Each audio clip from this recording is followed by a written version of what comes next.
All right, so we left off talking about how Tolstoy thought the only rational reason to continue living is if you're receiving pleasure from something in your life. So he thought if you can't find pleasure, he no longer found pleasure in his children, family, work, anything else. Well, then there's no point to continuing life. Now, this might sound weird to some of you, and hopefully it does. Right? Surely there's more to life than just the pursuit of pleasure. But how can we show this? Right? So many of us might have this intuition that there's more things than just pleasure that are important, but now we need to prove how that can be. And here's where Robert Nozick comes in. So Nozick's mostly known for his work in political philosophy. He's a famous anarchist or very small, limited government person at most. A big critic of the common state. But he has this thought experiment within his writing called the experience machine. And so, if you've ever seen the episode of American Dad being referenced here, the experience machine is this machine you can go into and you can get or you can program in to have any experience you want. And in some sense, it's sort of like The Matrix, if you've seen that, where your experiences in the real world and in the machine are indistinguishable from one another. So that means while you're in the machine, you don't realize that you're in the machine. So say you've always wanted to go skydiving in real life, but you're too scared, you think it's too risky. You can go into the experience machine and have the experience as if you actually had gone skydiving, right? So it won't suddenly transform reality, right? You didn't actually go skydiving, but you'll have the experience as if you did go skydiving. It'll feel to you like you are actually skydiving. Now, so this is similar to this American Dad episode I have referenced here, where Stan keeps putting his family into this goo, into this machine. We'll just call it the experience machine, for every family vacation they go on. So the family's never actually been on a real vacation. Every time they ask for a vacation, Stan just throws them all in here and has his own private time. But when they come out of the machine, they feel like they actually did have a vacation, a big, nice family vacation. They can't tell the difference between the two types of experience. And it's only when Roger sort of later on pulls them out prematurely that they realize they've been in a machine the whole time. Okay, so what's the point of all this? Well, Nozick asked the question, so imagine somebody offers to let you go into the machine indefinitely, though. You don't get to come back out. Right? So you go into this machine and it will be indistinguishable from your real life. You'll just continue going on living. Uh, they'll keep programming experiences for you to have. Right? And what you can do here, and this is why it's important, you can get Tolstoy's perfect scenario, right? You can program the experience machine so that for the rest of your life while you're in the machine, you have nothing but pleasurable experiences. And then Nozick asks the important question, right? How many of you would go in? And now think about this. I'm sure all of us would use the experience machine quickly, right? Most of us would jump in to try and have a quick experience of something we're scared of, right? Or to go experience a foreign country when we can't actually afford to make the travel there. Right? But that's not the question we're asking. Sure, we'd all try it out, but how many of us would go in for the rest of our lives? Well, if you're somebody who's like Tolstoy and thinks that pleasure's the only important thing, the only reason to live, well, then you have pretty good incentive to go into this experience machine for the rest of your life because you're guaranteed this pleasure, right? You'll never hit this depressive midlife crisis that Tolstoy's having. And he can jump in the experience machine and have pleasure for the rest of his life, have a reason to continue living. But Nozick thinks most of us would say no to this. And that's because he thinks that there are other things to value in life besides just pleasure.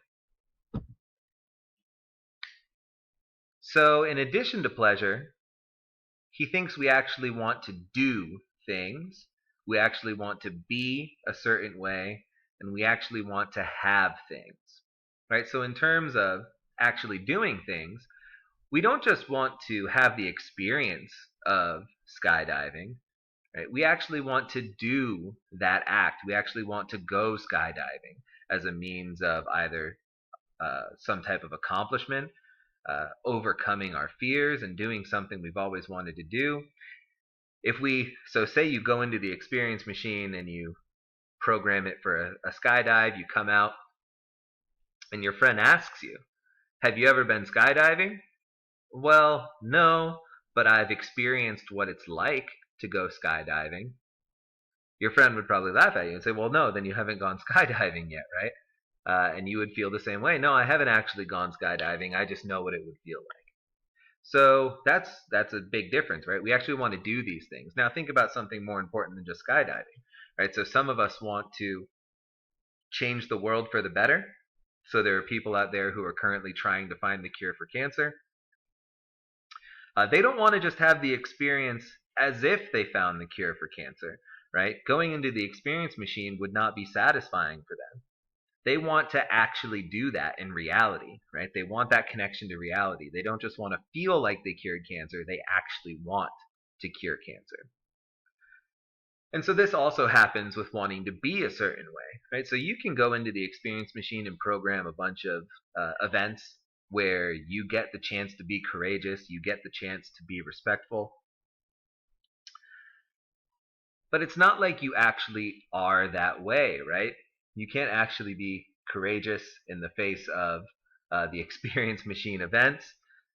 You can act as if you are courageous, but you don't actually get to act courageous. So if you want to foster certain character traits about yourself, maybe the experience machine can help you foster some of those, but it requires connection with reality and real world events and real world interactions with people in order to foster these character traits that we care so much about.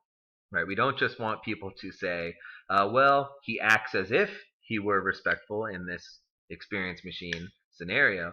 No, you want people to actually say that man or woman is respectful, that man or woman is courageous, that person has these qualities that are valuable, and they show it, right?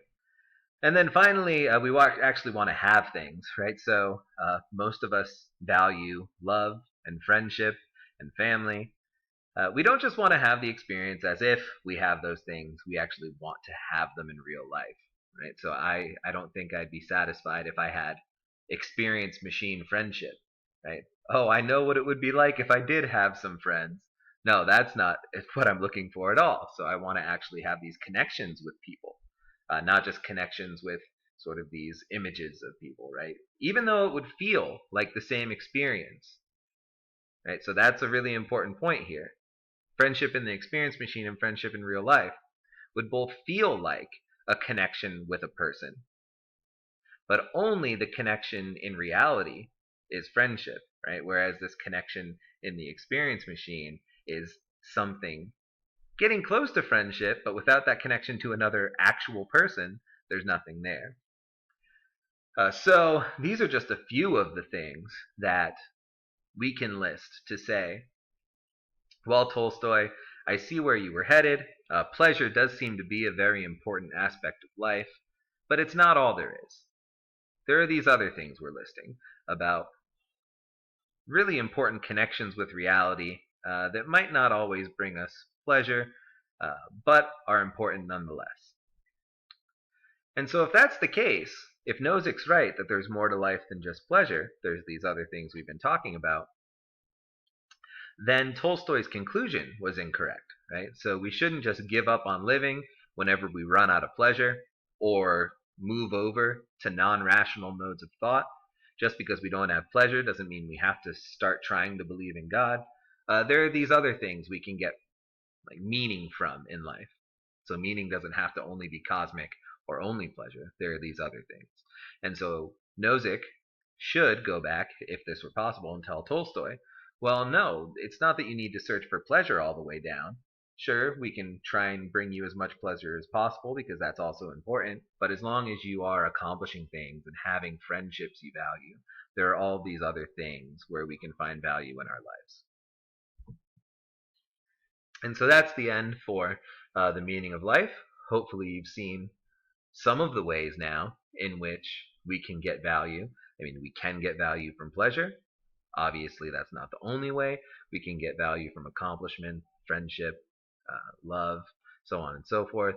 But then we can also get value from those non rational or religious beliefs, right? So if we think our purpose is to be as good as we can here so we can move on to heaven and serve God, right? That's another way we can find value in life. Surely there are more options, but hopefully this gives you a pretty good feel for it. Hope you enjoyed, and we'll see you in week 2.